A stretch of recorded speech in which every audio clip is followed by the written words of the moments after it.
السلام علیکم ناظرین روحانی سفر میں خوش آمدید۔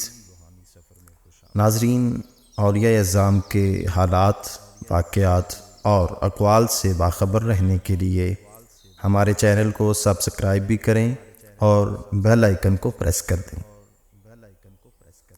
بنی اسرائیل میں ایک شخص تھا جس کے کثرت گناہ اور فتنہ و فساد کی وجہ سے اسے بنی اسرائیل کا خلی کہا جاتا تھا۔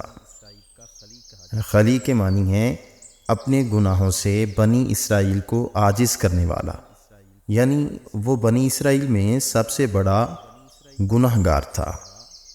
ایک مرتبہ اس کا ایسے انسان سے گزر ہوا جسے بنی اسرائیل کا نیک کہا جاتا تھا۔ نیک کے سر پر بادل کا ٹکڑا سایہ کیے ہوئے تھا۔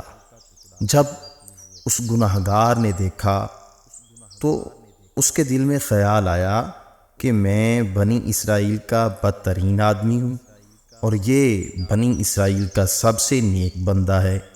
اگر میں اس کے پاس بیٹھ جاؤں تو شاید اللہ تعالی مجھ پر بھی رحم کر دے۔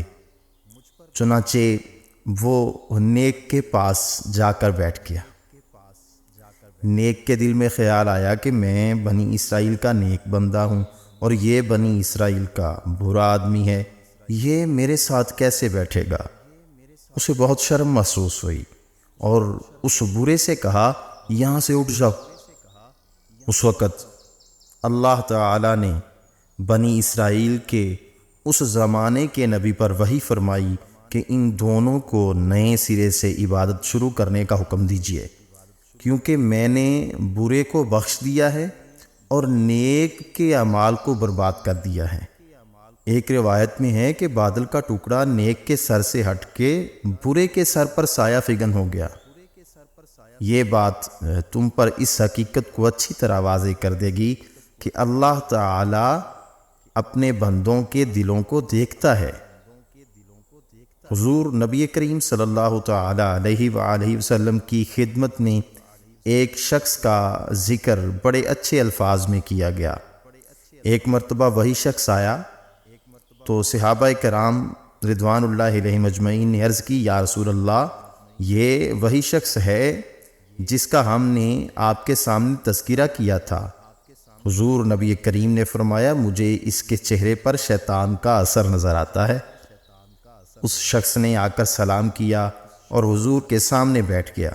آپ نے اس شخص سے فرمایا کہ میں تجھے خدا کی قسم دے کر پوچھتا ہوں، تیرے نفس نے کبھی تجھ سے یہ کہا کہ قوم میں مجھ سے افضل کوئی نہیں ہے؟ اس نے کہا، خدا کی قسم ایسا ہوا ہے۔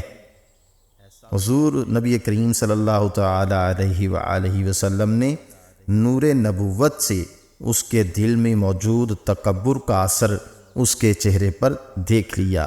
اللہ تعالی سے عرض ہے کہ مولا کریم ہمیں تکبر سے بچا اور عجز اختیار کرنے کی توفیق عطا فرما۔